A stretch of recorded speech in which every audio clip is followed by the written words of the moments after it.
민주당 내부에서 이른바 친문, 친명 사이에 대전이라 불릴 정도로, 문명대전이라 불릴 정도로 신경전이 상당합니다. 특히 여러 친문계가 지금 민주당의 공관위원장이 나서서 문재인 정부 인사들 공천 안 주겠다는 얘기하는 거 아니냐라며 이 대표는 뭐 하느냐라는 문제 제기를 노골적으로 하고 있습니다. 이심전심 대표 뜻 아니냐라는 거죠. 임종석 전 실장, 여기서 더 나가면 국민들께 용서 못 받는다라고 경고를 날렸습니다. 앞서 여러 보도에 따르면 친명 그룹이 비공개로 임종석은 주지 말자라고 의기투합했다라는 보도도 나오고 있고요. 임종석 전 실장 이에 대해서 내가 그만큼 컸냐? 내가 이재명의 대항마로서 두렵냐? 뭐 이런 취지의 반박도 저희 채널A 인터뷰에서 한 바 있는데 여기서 더 가면 국민께 용서 못 받는다. 고민정, 나도 총선에 나오지 말까? 이런 얘기. 윤건영, 대표가 지도부 설득하고 정리해야지 왜 침묵하느냐. 결국 공관위원장의 저 발언, 이 대표 묵인하는 거 아니냐, 내지는 이 대표 뜻이냐라는 문제 제기를 정면으로 하고 있습니다. 이른바 윤 정권 탄생 책임론을 두고도 친명, 친문이 싸움을 하고 있습니다. 친문계에서는 아니 후보가 책임이지, 대선 진 건 이재명 책임이지. 친명계에서는 문재인 정권 때 부동산 정책 잘못하고 그때 장관이었던 사람들, 그 사람들 책임이다. 검찰총장으로 발탁했던 그 사람들 책임이다. 라는 얘기하고 있습니다. 급기야 친문이었던 추미애 전 장관이 친명으로 뒤바뀌어 친문 동지들에게 니들 때문이다 라는 탓까지 하고 있습니다. 대선 패배의 책임, 여러분 누구에 있다고 생각하십니까? 저희들이 좀 취재를 해봤는데 민주당의 대선 패배 이후에 이른바 대선 백서에는 이 대표, 이 후보의 책임은 거론되어 있지 않았다라고 합니다. 민주당 20대 대통령 선거 백서 앞으로 제대로라는 책에 보면은 당시 우상호 의원이 발행했고요. 총 899쪽의 분량이었는데 대선 패배 요인은 문재인 정부의 지지율이 높아 차별화가 실패했다라는 거예요. 이 후보의 인물과 능력이 우위를 점하고도 정권 교체 프레임의 한계에 직면했다라며 이재명 후보에 대한 비판은 없었습니다. 그러니까 대선 패배는 후보에게는 책임 하나도 없는 건데 문재인 정권의 탓. 그래서 이 대표의 어떤 능력을 제대로 잘 못 차별화했다.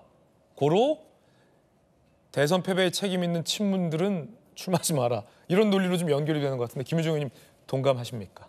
이게 대선 백서, 엄밀한 의미에서 백서는 아니라고 그렇죠. 들었고요. 그리고 이제 말하자면 대선 일지를 좀 정리해 놓은 종합한 정도라고 들었어요. 그래서 제가 어제도 말씀드린 바와 같이 정말 냉정한 대선에 대한 패인에 대한 분석은 잘 안 됐던 것 같고요.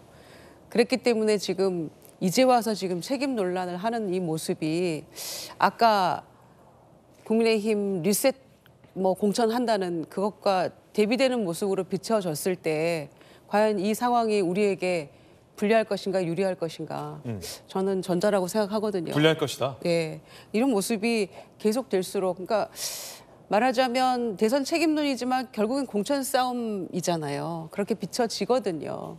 이렇게 계속 할 것인가. 그리고 이제 공관위원장이 야심차게 얘기를 하셨지만 갈등이 뭔가 심화되는 방향으로 이렇게 지금 날마다 가고 있잖아요. 과연 이게 민주당에 결과적으로 유리할 것인가. 이 부분을 좀 보고 빨리 이 국면이 수습되지 않으면 저는 설 민심에도 그렇게 좋지는 않을 것 같은데 네. 우리가 정권 심판의 기치 하나만을 가지고 총선을 치를 수는 없다고 생각합니다. 당내에 뭔가 다른 모습을 바라는 중도층의 염원이 담겨져 있거든요. 지금 무당층이 이렇게 많은 것은 그거를 어떻게 우리가 부응할 것인가 정말 저는 숙고해야 되는 시점이라고 생각합니다. 대선 패배, 후보는 잘못이 없다라는 이른바 친명계들의 이 대선 패배 논쟁, 친문들에게 대선 패배에 책임이 있다. 그렇기 때문에 이번 선거에서 알아서 판단해라라는 공관위원장의 발언까지 상당히 치열한데 진수희 의원님, 네. 패배의 후보는 책임이 없다. 어떻게 보십니까? 그건 말이 안 되는 그 얘기고요. 그 대선 패배에는 문 쪽 인사들, 그러니까 정책 실패나 인사 책임 같은 거를 저지른 이 문 쪽 인사들하고 후보 자신 우리 기억하지 않습니까? 그 후보가 엄청난 리스크를 여러 가지 아주 각종 리스크를 지고 있었고 후보뿐 아니라 후보 부인, 뭐 아들 문제까지 그 후보 가족이 온통 리스크에 있었기 때문에 그게 패배의 원인의 지분을 따져보면 저는 절반 이상도 된다고 이렇게 보는데 지금 제가 아까도 언급을 했지만 지금 민주당의 모습은 제가 그 두 분, 그러니까 문재인 대통령하고 이재명 대표 회동하면서 이제 두 계파 간의 갈등은 어느 정도 이제 봉합이 됐구나 이렇게 판단을 했는데 그 이후에 오히려 더 세요. 바로 그 다음 날 뜻밖의 이제 공관위 쪽에서 이 반전이 일어난 거 아니에요.